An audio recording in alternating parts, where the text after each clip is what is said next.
hello मैंने जो तेरे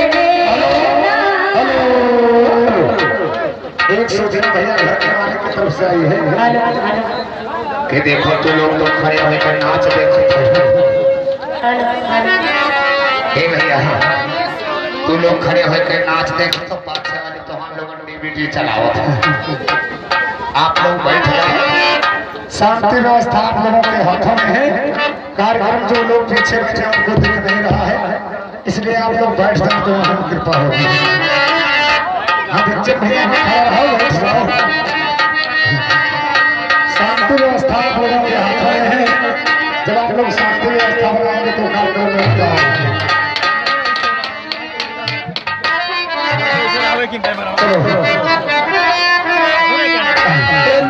तेरे